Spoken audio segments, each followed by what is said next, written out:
Sign convention of the derivative. Hello everyone. Today, we are going to discuss the sign convention of the derivative. Now, in our study of the rate of change, it is a common misconception that simply calculating the numerical value of a derivative is the end of the problem. In reality, finding that number is only half the process. The other half, and perhaps the more critical part, is interpreting what that value actually means when we apply it to a real-world context. Specifically, the sign of the derivative, di by dx, whether it is positive or negative, serves as a crucial indicator. It tells us the direction of the change between the dependent variable, y, and the independent variable, x. As we move through the following slides, we will examine how to distinguish between growth, decay, and stationary states based on the sign. Understanding the sign of the derivative. Now that we have established that interpreting the sign of a derivative is just as important as calculating its value, let us look at the geometric reasoning behind this. First, recall that the derivative, di by dx, represents the slope of the tangent to the curve of the function at any given point. In simpler terms, if you were to place a straight line that just touches the curve at a single point, the derivative tells us exactly how steep that line is. This slope is crucial because it serves as a visual indicator of the function's behavior. It tells us whether the function is ascending, meaning it is moving upwards, or descending, meaning it is moving downwards.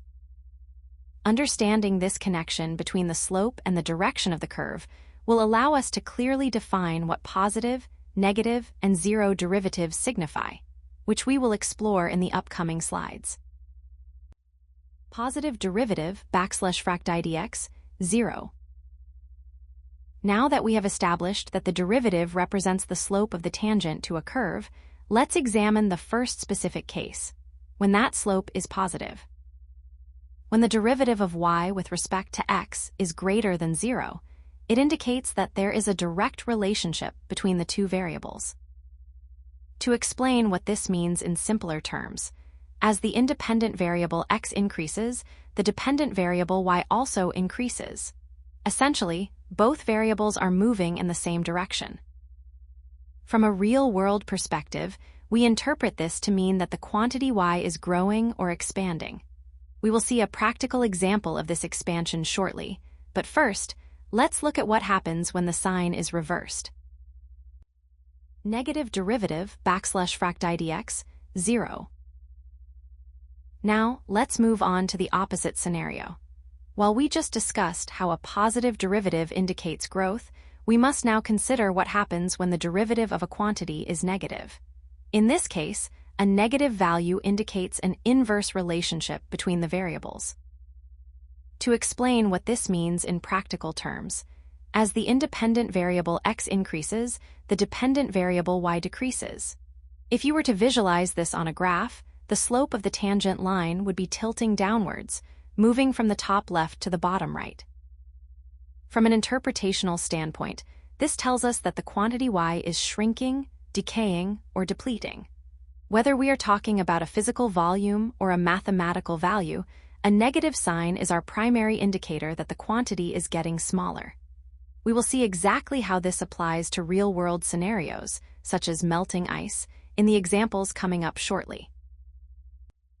Zero derivative \frac dx equals 0. Now, let's move on to the third possibility. We have already discussed what happens when the derivative is positive or negative, but what occurs when the derivative of y with respect to x is exactly 0? When the derivative is exactly 0, it indicates that there is no instantaneous change happening at that specific point on the curve. To put this in simpler terms, it means that the quantity y remains constant relative to x at that particular moment. It is neither increasing nor decreasing. In terms of interpretation, we say that the system is at a stationary point.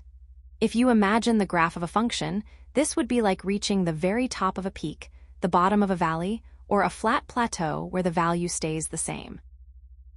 Understanding these three sign conventions, positive, negative, and 0, is crucial because, as we will explore in the upcoming slides, these signs allow us to distinguish between growth and decay in real-world physical and geometric applications. Application in physical and geometric contexts. Now that we have established the general theory of positive, negative, and zero derivatives, let us transition into how these concepts are applied in practical scenarios. In the fields of physics and geometry, we rarely deal with abstract variables.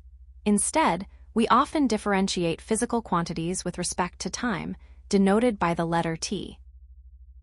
This is where the sign convention we just discussed becomes absolutely critical. When we are measuring change over time, the sign of the derivative allows us to distinguish between growth, where a quantity is increasing, and decay, where a quantity is diminishing. In the next few slides, we will look at some concrete examples to see exactly how this works in practice.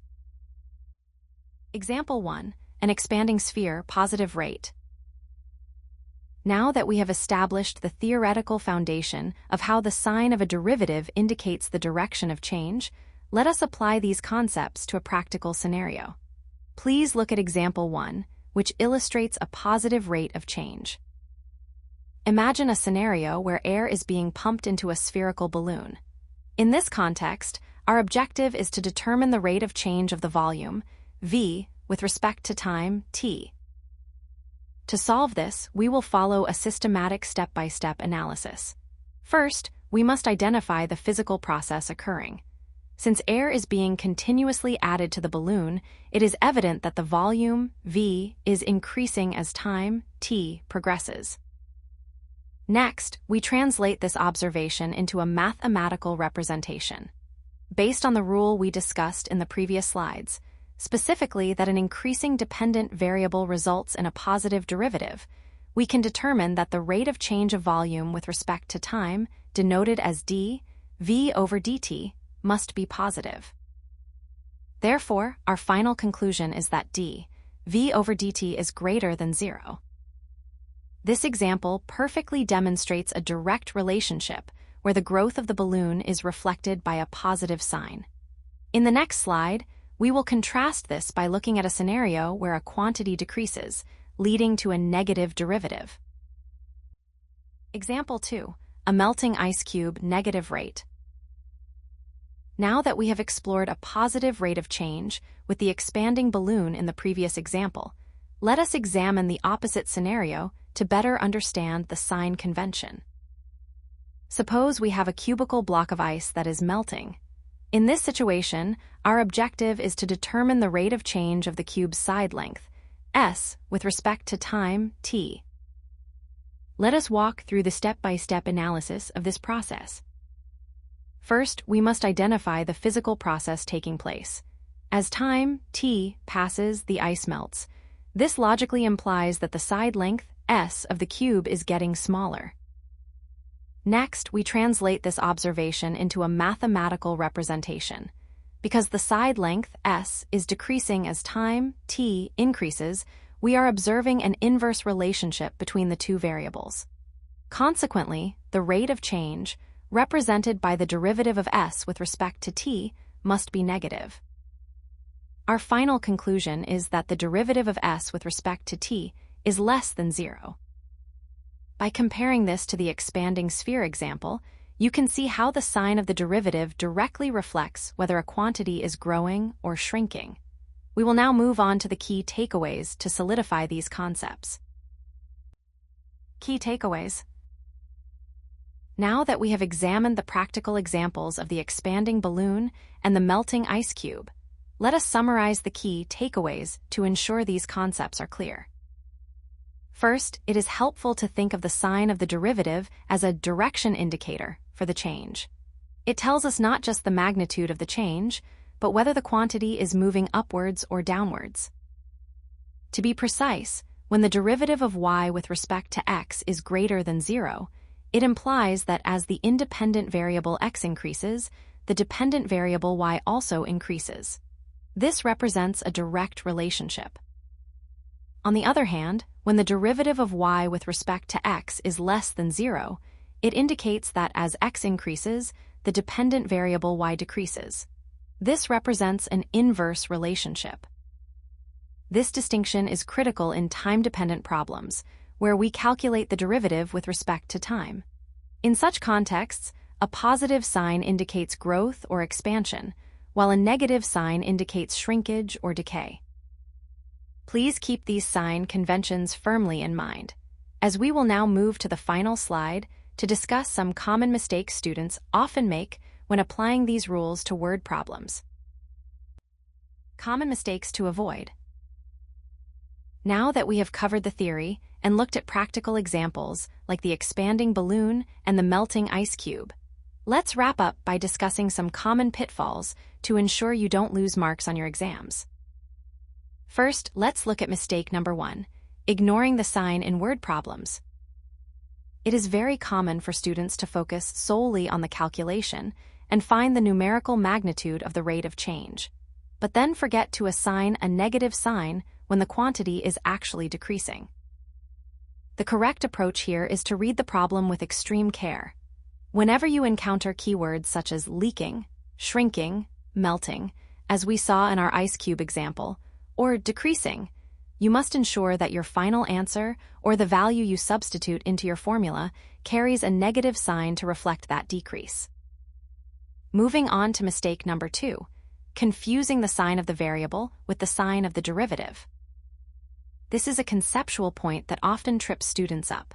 You must remember that a physical variable, such as the radius r or the volume v, is always a positive physical quantity. In the real world, you cannot have a negative radius or a negative volume. However, the rate of change of that variable, which we represent as dar over dt or dv over dt, can certainly be negative. A negative derivative does not mean the object has a negative size.